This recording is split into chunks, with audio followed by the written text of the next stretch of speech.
अस्सलाम वालेकुम वरहमतुल्लाहि वबरकातुहू। हुकूमत महाराष्ट्र की जानिब से 8वीं जमात का ब्रिज कोर्स मराठी ज़बान के लिए शुरू किया गया है, जिसमें आप अब तक 3 एक्टिविटी हल कर चुके हैं। आज हम चौथी एक्टिविटी पढ़ने वाले हैं। दिवस 4 बोल माझ्या अनुभवाची, यानी आज इसमें हम अपने तजुर्बात की बुनियाद पर मुनासिब एक्टिविटी को हल करने वाले हैं। आज की अध्ययन निष्पत्ति है पाहिलेल्या ऐकलेल्या गोष्टी, घटना, मुद्दे स्वतःच्या भाषेत कथन करतात, लिहितात। यानी इस एक्टिविटी में आप अपनी आँखों से देखी हुई, कानों से सुनी हुई किसी भी घटना को, वाक़े को आप अपनी अल्फाज में कहेंगे और लिखेंगे। अब जो हम एक्टिविटी करने वाले हैं वो कोरोना विषाणु के मुतालिक है। कोरोना एक बीमारी है, आप जानते हैं, साल भर हम इसको देख रहे हैं और इसी की वजह से हमारी स्कूल वगैरह बंद है। तो ये बीमारी क्या है, सबसे पहले हम इसकी मालूमात हासिल करेंगे। आप जानते हैं कोरोना एक बीमारी का नाम है जो जरासीम से फैलती है। साथ ही साथ ये एक सांस गर्जने रोग है, यानी मुतादी मर्ज़ है जो एक मरीज़ से दूसरे मरीज़ को फैल जाता है ना। इसी वजह से हम जो है अपने मुंह पे मास्क लगाते हैं, साथ ही साथ जो है हम 2 गज़ 3 गज़ की दूरी रखते हैं, भीड़ भाड़ वाली जगह पर नहीं जाते हैं। तो सबसे पहले हम देखेंगे कि बीमारी की अलामात क्या है, लक्षण क्या है, ये बीमारी हुई कैसे पता चलता है। तो आप तस्वीरों में देखते होंगे कि बीमारी की कई वजह है। सबसे पहले तो इस बीमारी में टोके दुखी यानी सर में दर्द रहता है। उसके बाद खसा खौखौने यानी गले में खराश रहती है। नाक गड़ने, सर्दी ज़ुकाम हो जाता है। खोखला, आपको खांसी होती है। ताप, बहुत ही शदीद हाई टेम्परेचर रहता है बॉडी में। दव आणि गंध क्षमता जाने, यानी हमारी जो ज़बान की चखने की सलाहियत है ना, और नाक के सूंघने की सलाहियत है, वो जो है क्या हो जाती है, एकदम ख़त्म हो जाती है। धाप लगना है ना, थकवा, साथ ही साथ और बहुत सारी अलामत क्या है, हमको बहुत ज़्यादा थकान होती है। स्नागू यानी अंग दुखी, हमारे जिस्म में बहुत ज़्यादा दर्द रहता है। मलमल यानी उल्टियाँ, किसी को उल्टी की शिकायत होती है। और बहुत सारी ऐसी अलामत है जिसकी वजह से ये बीमारी हो गई है, ये हमको पता चलता है। तो कोरोना काळात स्वतःची काळजी कशी घेतली पाहिजे। अभी आपके सामने एक सवाल है कि ये बीमारी है, तो इस बीमारी में हम अपनी खुद की हिफाजत कैसे करेंगे। तो खुद की हिफाजत कैसे करेंगे, इसके लिए हम आपको उसके बचाव से, उस बीमारी से बचाव के लिए हमको कौन कौन से उसूल को अपनाना चाहिए, ये हम देखेंगे। कोरोना काळात स्वतःचा बचाव करण्यासाठी कोणकोणत्या उपाय योजना कराल। आपको इस बीमारी से दूर रहना है तो आपको कुछ बातों पर अमल करना ज़रूरी है। वो कौन सी बातें हैं, ये भी आप तस्वीरों के ज़रिए देख सकते हैं। पहली फ़ोटो में है जो आप देखो कि आपको जो है साबुन, पानी किंवा सैनिटाइज़र जेल ने वारंवार हाथ धोआ। आप जो है अपने हाथों को बार बार धोना है। ये बीमारी से बचने का सबसे पहला उपाय है कि अगर हम हमारे हाथ धोते हैं तो जरासीम हमारे हाथों पर नहीं रहते। उसके बाद खोकताना आणि छिंकताना तोंडासमोर टिश्यू ठेवावे, है ना। अगर आपको छींक आ रही है या आपको खांसी हो रही है तो हम साइंस में पढ़ते हैं कि हमको जो है हमारे नाक और चेहरे के पास में रुमाल या टिश्यू का इस्तेमाल करना चाहिए। तीसरा है वापरलेले टिश्यू फेकून द्या आणि मग पुन्हा हाथ धोआ। अब जो हमारे हाथ से टिश्यू हमने छींक मारे, वो टिश्यू या रुमाल गंदा हो गया है, तो हमको उसको क्या करना चाहिए, टिश्यू रहा तो उसको फेंक देना चाहिए। रुमाल गंदा हो गया तो दूसरा रुमाल इस्तेमाल करना चाहिए और दोबारा अपने हाथ धोना चाहिए। चौथा है जर तुमच्याकडे टिश्यू नसेल तर कपड्याच्या बहाने पुसा। कपड़े की जो हमारी आस्तीन है उससे भी हम वो जो है उसको क्या कर सकते हैं, पूछ सकते हैं, लेकिन हमको नाक या अपने चेहरे की तरफ हाथों को नहीं ले जाना है। उसके बाद आप नीचे से 5वीं फ़ोटो देखिए। हाथ ना पुसता डोळे, नाक आणि तोंडाला स्पर्श करने टाळा।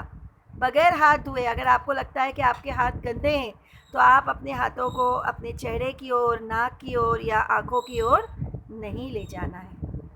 आज़ारी लोकांशी संपर्क टालने, अगर कोई बीमार हो गया है हमारे घर में बोलो, पड़ोस में बोलो, तो हमको उस बीमार मरीज़ के करीब नहीं जाना है।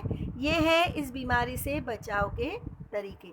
इन तरीक़ों पर अमल करके जो है हम इस बीमारी को रोक सकते हैं और उसको फैलने से रोक सकते हैं।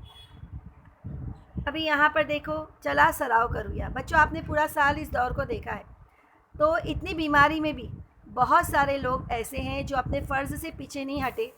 खुद की जान की परवाह न करते हुए उन्होंने हमारी सेवा की, है ना, सेवा भाव व्यक्त की। तो ऐसे व्यक्ति जिन्होंने अपनी जान की परवाह न करते हुए अपनी ज़िम्मेदारी को निभाया, ऐसे व्यक्ति यकीनन योद्धा कहलाते हैं, बहादुर कहलाते हैं। तो यहाँ पर कुछ तस्वीरें दी गई हैं, आप तस्वीरें देख सकते हैं। क्वेश्चन है, खालील चित्रे पहा व चित्रातील कोरोना योद्ध्यांची नावे लिया।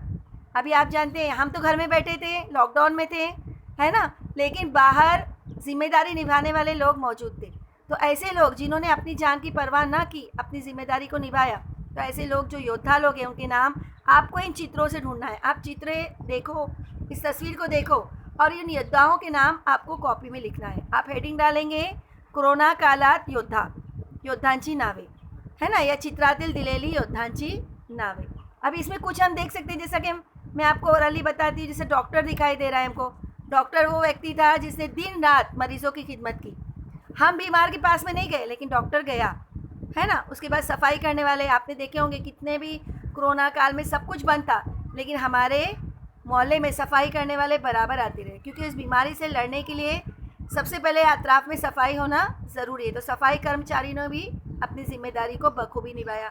उसके बाद पुलिस, है ना, पुलिस ने भी जो है क्या किया, अपने फ़र्ज़ को निभाया।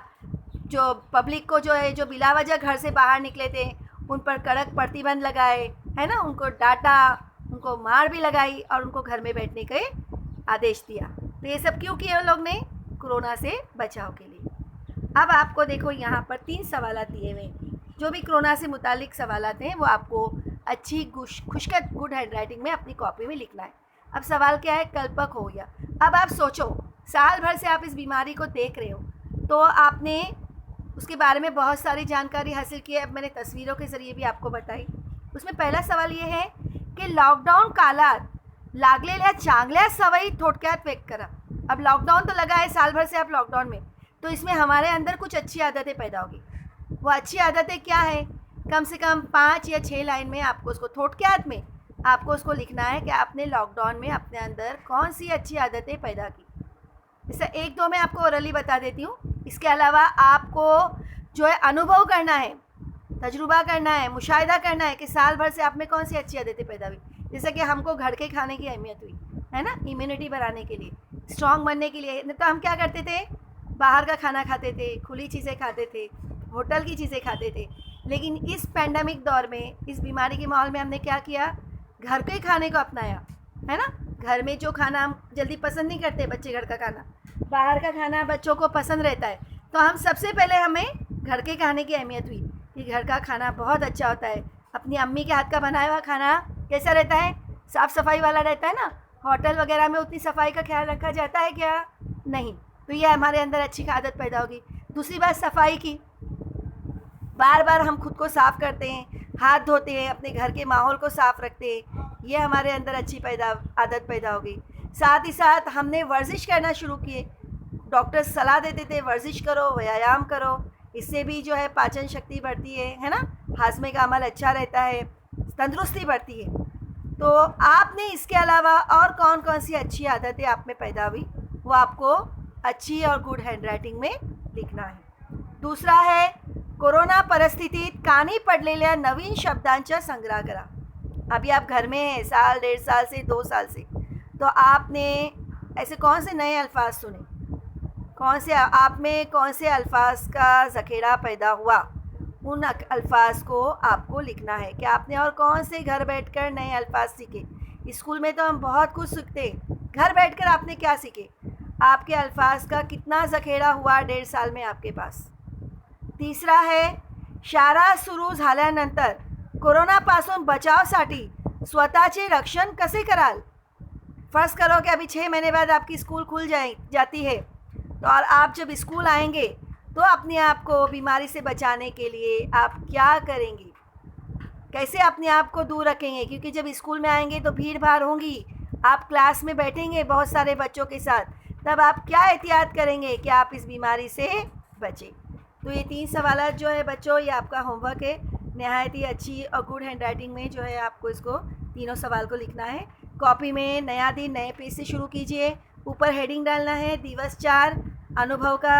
ये एक्टिविटी है, मुशाहिदा करके आप अपने सवालों के जवाबात देंगे।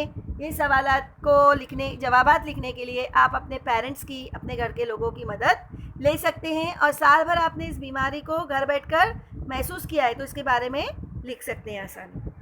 उसके बाद में बच्चों, आप जानते हैं, तस्वीर में देखिए एक आदमी जो है इसका डोज ले रहा है ना। हर बीमारी से बचाव के लिए हुकूमत जो है हिफाजती टीके का इंतज़ाम करती है। तो ये कोविड-19 जो है इसका लसीकरण शुरू हो गया है। इसकी मुहिम है, बड़े पैमाने पर हुकूमत ने जो है उसकी मुहिम शुरू कर दी है। बहुत सारे लोग जो है इस डोज को ले रहे हैं और बीमारी से बच रहे हैं। तो कोविड-19 साठीच्या लसीकरण मोहीममध्ये आता 18 वर्षावरील सगळ्यांना केंद्र सरकार मोफत लस देत आहे।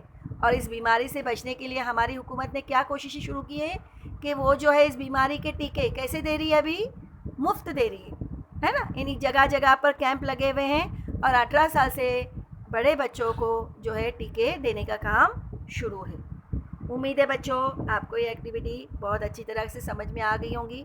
और अगर कोई डिफ़िकल्टी है तो आप जो है मैसेज कर सकते हैं। जज़ाकल्लाह।